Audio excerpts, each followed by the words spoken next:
Namaskar. A warm welcome to World News and Indian Perspective on All India Radio. This is Abhineet Shukla and with me is Reshma Tiwari, bringing glimpses of the major developments of the day from across the globe. Over the next half an hour, we shall bring you the latest from the world of politics, economy, sports, entertainment and more. The headlines. Kerch Bridge connecting Crimean Peninsula with Russia damaged due to explosion. Russian government forms panel to investigate the matter. Global community have responsibility to call out international terrorism, especially cross-border nature, says India. Coast Guard apprehends Pakistani boat with heroin worth 350 crore rupees off Gujarat coast. Indian Air Force celebrates its 90th anniversary, displays prowess with 80 military aircraft and helicopters in dazzling air show at Chandigarh. Union Home Minister Amit Shah calls for close cooperation between centre and states for the vision of drug-free India.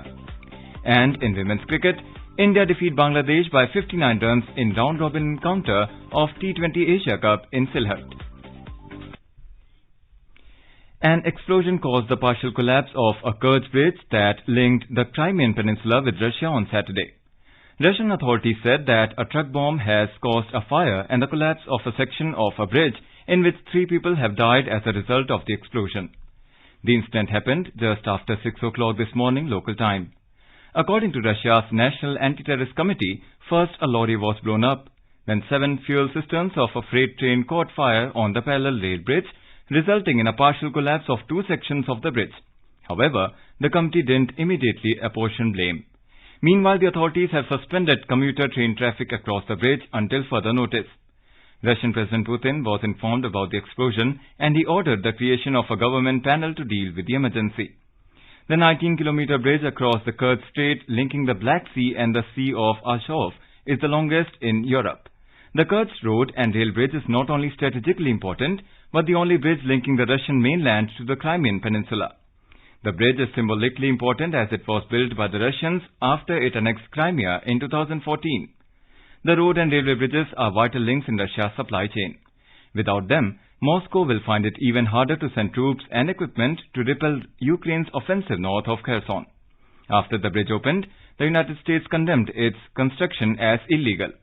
U.S. State Department in a statement said, Russia's construction of the bridge serves as a reminder of Russia's ongoing willingness to flout international law. Ukrainian officials also echoed those sentiments following the explosion. Mikhailo Podolyak, who is an advisor to Ukraine's leader, said, everything illegal must be destroyed, everything stolen must be returned to Ukraine, and everything occupied by Russia must be expelled. Indian Coast Guard in a joint operation with Gujarat Anti-Terrorist Squad apprehended a Pakistani boat with 6 crew members in Indian waters last night. The members were carrying around 50 kilograms of heroin worth 350 crore rupees. According to an official release, the boat and the crew members were taken to Jakhau for further investigation by agencies. This is the 6th such joint operation by the Indian Coast Guard and Gujarat Anti-Terrorist Squad in the last 1 year and 2nd such operation in less than a month when 40 kilograms of drugs were seized from a Pakistani boat on 14th of last month. Russia's defense ministry said on Saturday that Russian troops fighting in Mykolaiv, Kryvyi and Zaporizhia regions of southern Ukraine could receive all the supplies they needed via existing land and sea corridors. The statement came after a bridge linking Russia to Crimea was badly damaged by a blast. It said the rail traffic across the bridge would resume by this evening. Foreign Ministry spokeswoman Maria Zakharova said Kyiv's reaction to the destruction of civilian infrastructure testifies to its terrorist nature. However, the Russian Energy Ministry said on Telegram that Crimea had only 15 days of motor fuel. The Russian governor of Sevastopol, which has separate territorial status in Crimea as home to the Black Sea Fleet, also sought to reassure locals. He said Crimea are not cut off from the mainland and asked the people to keep calm and do not panic. The External Affairs Ministry today said all serious and conscientious members of the global community have a role and responsibility to call out international terrorism, especially of a cross-border nature. Ministry spokesperson Arindam Bagchi said this in response to media queries on comments regarding Jammu and Kashmir during the recent joint press conference of the foreign ministers of Germany and Pakistan. He said Jammu and Kashmir have borne the brunt of such terrorist campaigns for decades, and this continues till now. He pointed out that foreign nationals have been victims there as also in other parts of India. He added that the UN Security Council and FATF are still pursuing Pakistan-based terrorists involved in the horrific 26/11 Mumbai attacks. The spokesperson said when states do not recognize such dangers, either because of self-interest or indifference, they undermine the cause of peace and do not promote it. He further said that they also do grave injustice to the victims of terrorism. Indian authorities on Saturday arrested 6 Pakistani nationals and seized heroin worth tens of millions of dollars from a Pakistani fishing boat in the Arabian Sea near the western state of Gujarat. A senior anti-terrorist squad ATS official Deepan Bhadran in Gujarat said the heroin seized was smuggled from Afghanistan and the Pakistani men arrested are being questioned to understand the modus operandi. Officials estimated the value of the 50 kg of heroin at 3.5 billion rupees.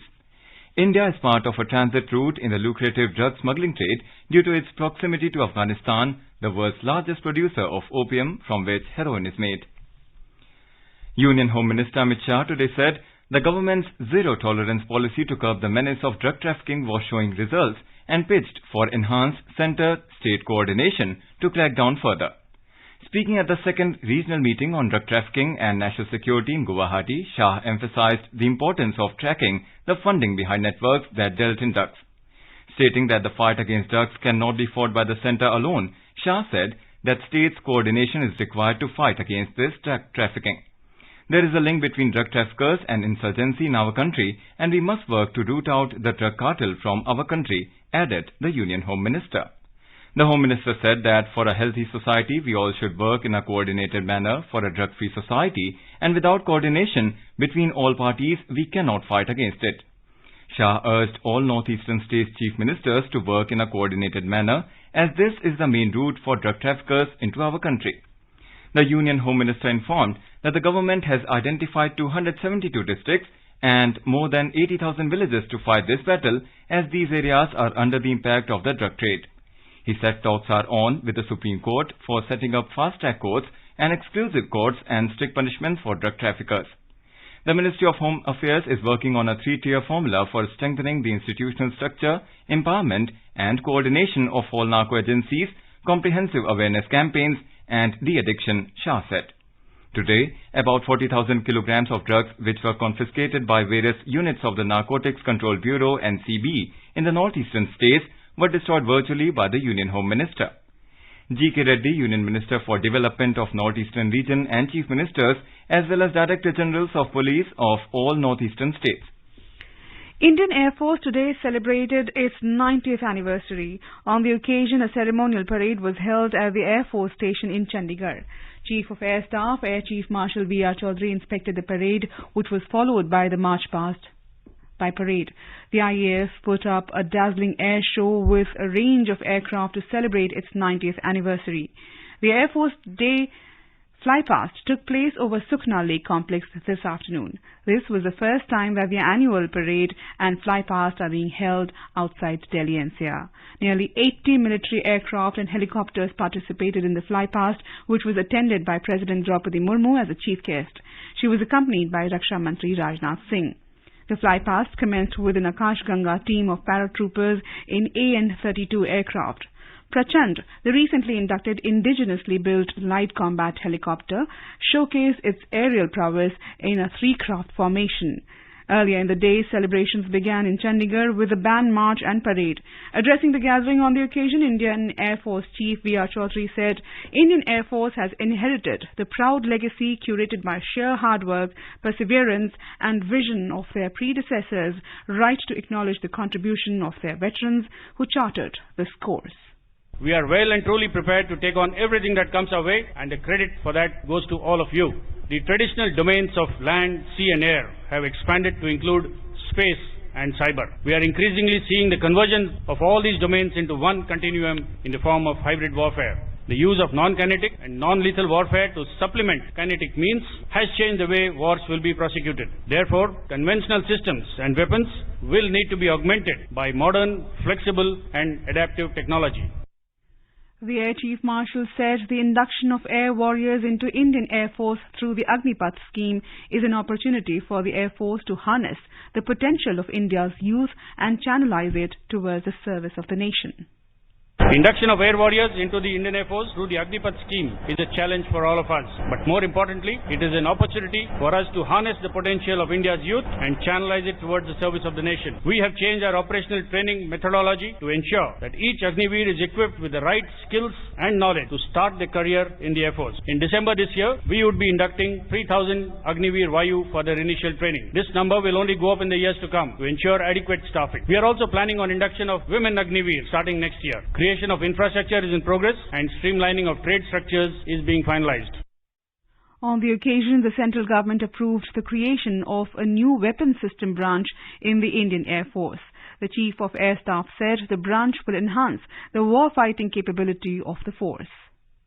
On this historic occasion, it is my privilege to announce that the government has approved the creation of a weapon system branch for the officers in the Indian Air Force. This is the first time since independence that a new operational branch is being created. This will essentially be for manning of 4 specialized streams of surface-to-surface missiles, surface-to-air missiles, remotely piloted aircraft, and weapon systems operators in twin and multi-crew aircraft. Creation of this branch would result in savings of over 3,400 crores due to the reduced expenditure on flying training. The Chief of Air Staff also unveiled the new combat uniform for Air Force personnel today. The new combat uniform is believed to borrow features that were unveiled earlier this year by the Army. This new uniform's versatility also means it can be worn in different terrains, from the mountainous terrain of Kashmir to the vast coast of Peninsula, from the jungles of the northeast to the deserts of Rajasthan. With this, all 3 arms of the Indian military have upgraded to disruptive digital patterns of camouflage uniforms. We bring you a report on the 90th anniversary of Indian Air Force. The Indian Air Force was officially established on the 8th of October 1932. Its first AC flight came into being on the 1st of April 1933 with 6 RAF trained officers and 19 Hawai Sepoys or air soldiers. On 1st April 1954, Air Marshal Subrata Mukherjee, one of the founding members of the Air Force, took over as the first Indian Chief of Air Staff. Earlier in post-independent India, the Indian Air Force sent pilots abroad to undergo the Pilot Attack Instructors or PAI course. From 1955 to 1871 was a period of turmoil. This was the time the Indian Air Force entered a new era with the acquisition of jet aircraft. The period also saw the 2 Indo-Pak wars, both of which were marked by the neutralization of Pakistani air efforts by the Indian Air Force. Today, the Indian Air Force is ranked the 4th largest operational air force in the world. Only the US, China and Russia are ahead of India. Indian Air Force have also included a significant number of women fighter pilots, women navigators and women officers who provide their services to the Indian Air Force. Even the Rafale fleet of the IAF has a woman fighter pilot. From the Congo crisis, the annexation of Goa, the Second Kashmir War, the Bangladesh Liberation War to the Kargil War, and the Balakot airstrike and the India-Pakistan standoff of 2019, the world has witnessed the saga of IAF's unflinching valor for a number of times. With Suparna Bhatia, this is Saira Mushtaba, AIR News. And in today's Hotspot section, we bring you a news commentary. India to emerge stronger in the tech age.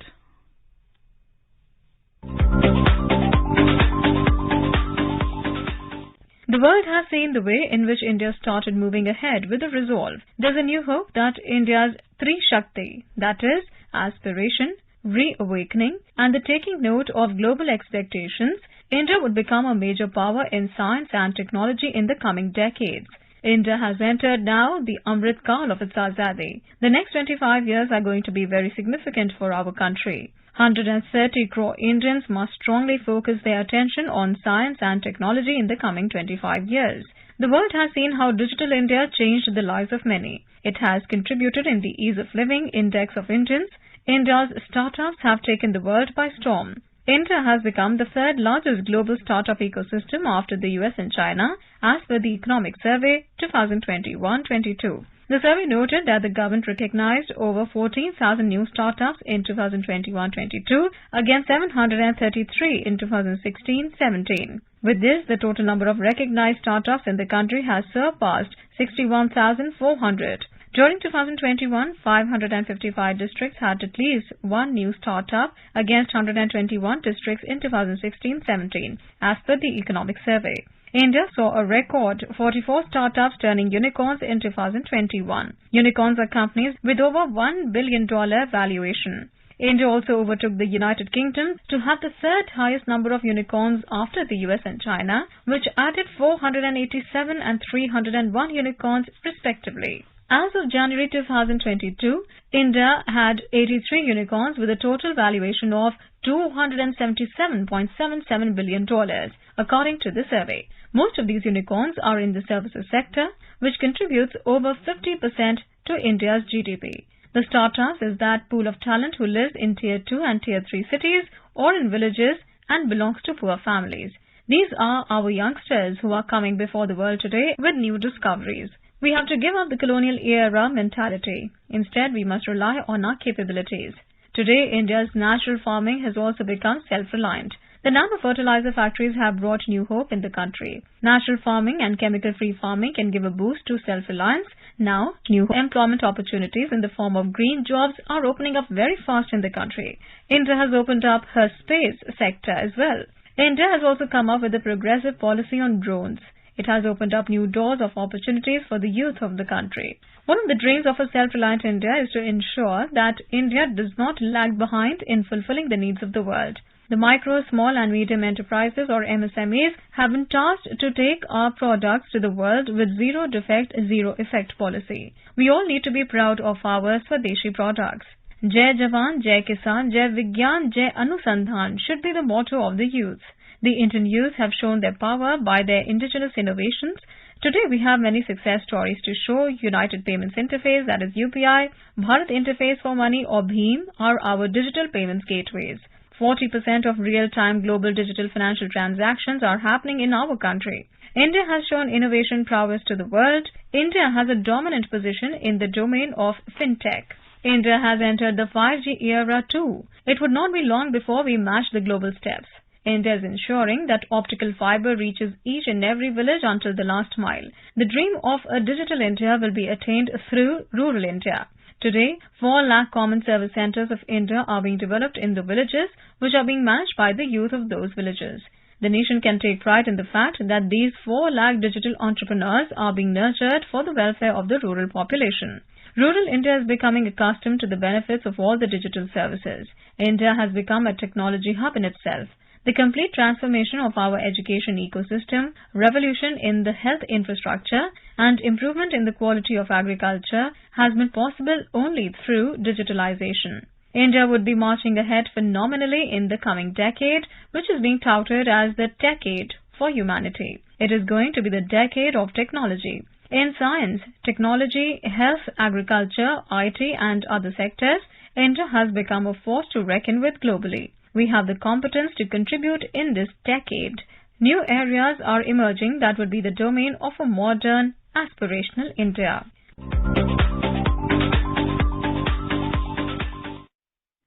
Sri Lanka's President Ranil Wickremesinghe has said that the country has started debt restructuring talks with its largest bilateral creditor, China, a step crucial for it to qualify for a $2.9 billion rescue package from the International Monetary Fund (IMF) to rescue the island nation from an acute economic crisis.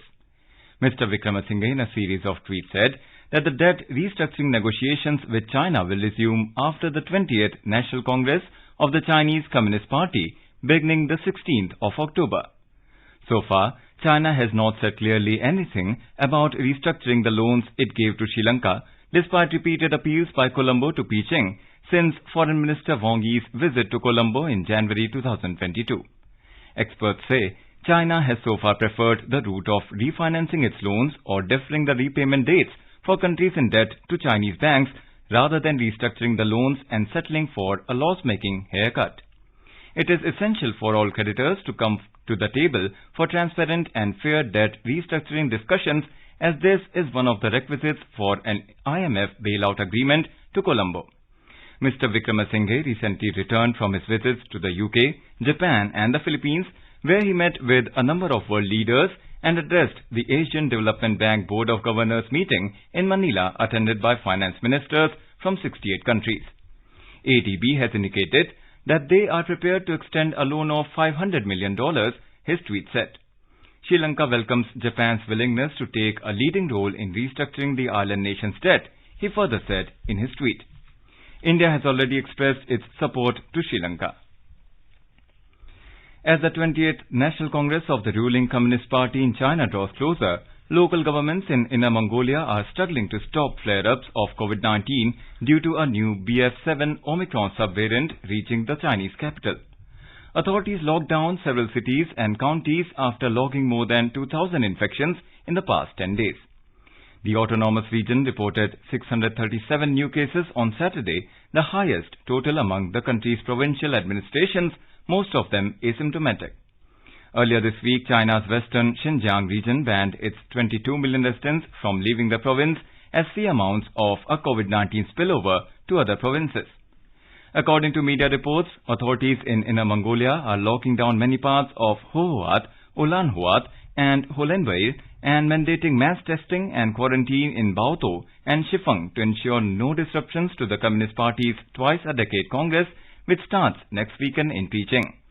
Local media reported authorities urged officials to act faster and prevent spread and spillover, especially to Beijing.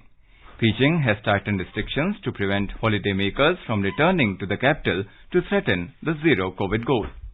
Tens of thousands of people trying to head home to Beijing after trips during the week-long National Day break did not have a green code, preventing them from booking rail or air tickets to the capital. This is All India Radio giving you the news. For quick news updates round the clock, follow us on our Twitter handle at AIR News Alerts. Welcome back to World News. A group of UN independent human rights experts urged the Egypt's authorities to ensure civil society can safely and fully participate in the COP27 UN Climate Change Conference taking place there next month. The group also expressed alarm over restrictions ahead of the summit. Egypt is hosting COP27, which will be held in the resort town of Sharm el-Sheikh from 6th to 18th November. Arrests and detention, NGO asset freezes, and dissolutions and travel restrictions against human rights defenders have created a climate of fear for Egyptian civil society organizations to engage visibly at the COP27, the experts said in a statement. Egyptian NGOs have previously suffered harassment, intimidation, and reprisals for cooperating with the UN, they added. The 5 experts who issued the statement are all special rapporteurs appointed by the UN Human Rights Council in Geneva.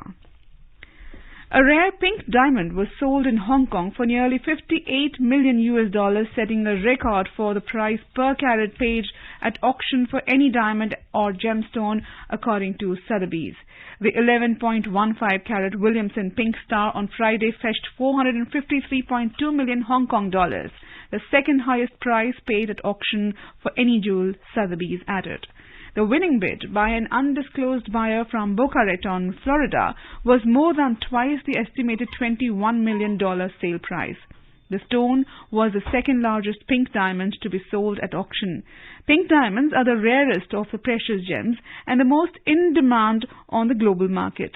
The world record for a pink diamond was set in 2017 when a stone known as the CTF Pink Star was sold in Hong Kong for $71.2 million. The Williamson Pink Star was named after 2 other pink diamonds, the record-setting CTF Pink Star and the Williamson Stone, a 23.6 carat diamond given as a wedding present to Queen Elizabeth II in 1947.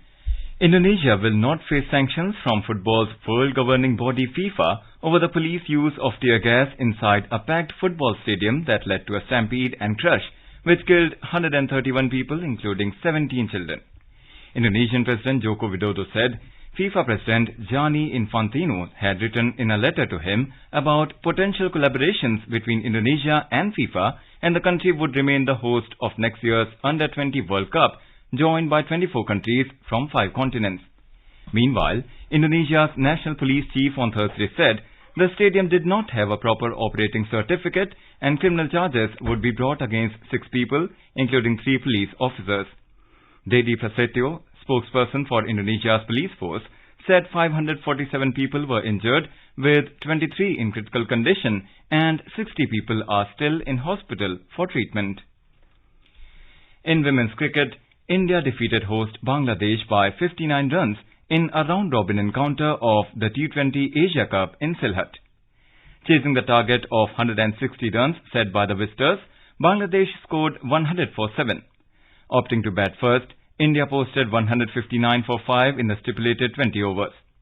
Openers Shefali Verma and Smriti Mandhana gave a flying start with a 96-run partnership. Jemima Rodriguez contributed 35 runs. Harmanpreet Kaur has been rested today and Smriti Mandhana is leading India. In another match of the day, Sri Lanka beat Malaysia by 72 runs.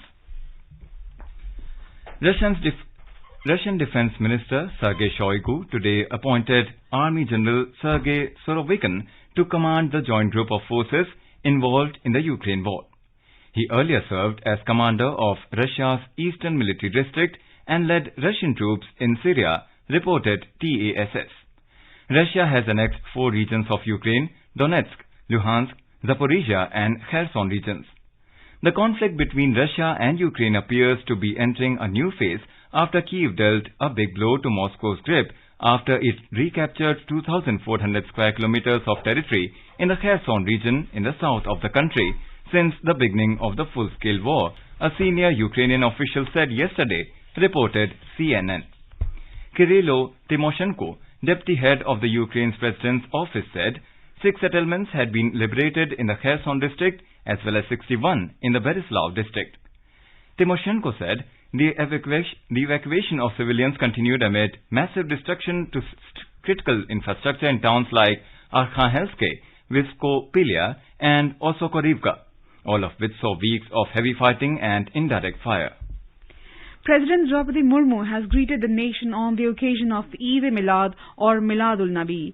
In her message on the eve of Miladul-Nabi, the President said Prophet Muhammad gave the message of kindness, simplicity and service to humanity to the world.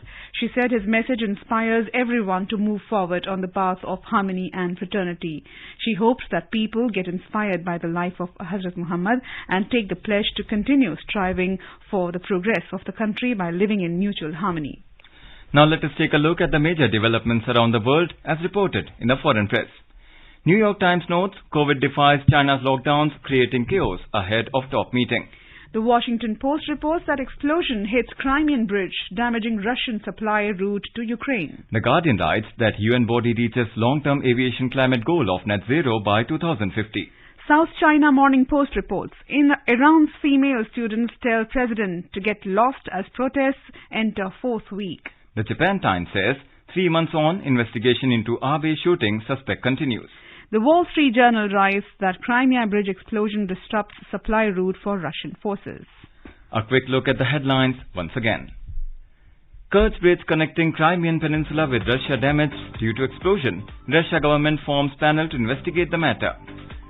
Global community have responsibility to call out international terrorism, especially cross-border nature, says India. Coast Guard apprehends Pakistani boat with heroin worth 350 crore rupees off Gujarat coast. Indian Air Force celebrates its 90th anniversary, displays prowess with 80 military aircraft and helicopters in dazzling air show at Chandigarh. Union Home Minister Amit Shah calls for close cooperation between centre and states for the vision of drug-free India.